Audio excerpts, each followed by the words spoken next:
नमस्कार, मस्त मॉर्निंग किचनमध्ये तुम्हा सर्वांचं स्वागत आहे। तर आज आपण बनवणार आहे अंड्याची भुर्जी आणि ते पण साध्या सोप्या पद्धतीमध्ये मी तुम्हाला दाखवणार आहे की अंड्याची भुर्जी कशी बनवायची। चला आता आपण बघूया ही अंड्याची भुर्जी कशी बनवायची आहे।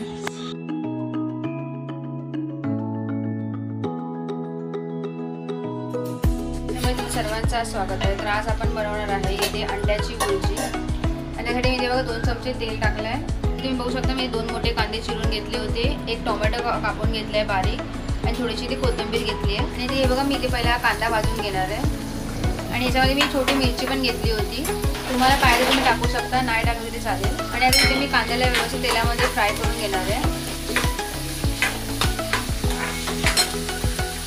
मी हे सर्व इथे मीडियम गॅसवरतीच करत आहे।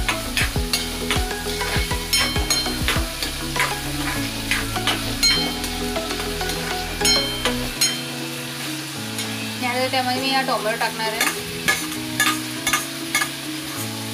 आपल्याला इथे कांद्याला जास्त करपवायचं नाही आहे आणि त्यामध्ये आता मी थोडीशी कोथिंबीर टाकणार आहे आणि त्याला पण मला व्यवस्थित परतून घेतलं।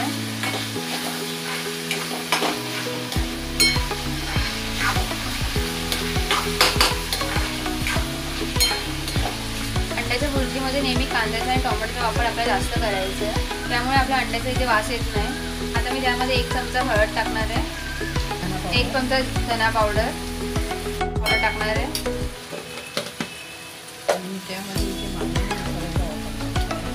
ते बघा इथे मी 2 चमचे मालवणी मसाल्याचा वापर केला आहे आणि आता हा मालवणी मसाला कसा बनवायचा तुम्हाला बघायचा असेल त्याची लिंक मी तुम्हाला डिस्क्रिप्शनमध्ये दिली आहे, तुम्ही जाऊन बघू शकता। आणि आता आपल्याला व्यवस्थित मिक्स करून घ्यायचं आहे। तुम्ही बघू शकता मी इथे ही 5 अंडी घेतली आहे आणि त्याला मी पाण्यात टाकून ठेवलं आहे, कारण आता कोरोना असल्यामुळे आपण सगळ्या वस्तू धुवून वापरतो, म्हणून मी याला पाण्यात टाकून ठेवलं होतं। आणि आता आपली इथे गॅसची फ्लेम स्लो करायची आहे आणि त्याच्यामध्ये हे बघा मी 1 अंडा फोडून टाकते। तसंच हे बघा मी सर्व अंडी इथे फोडून घेणार आहे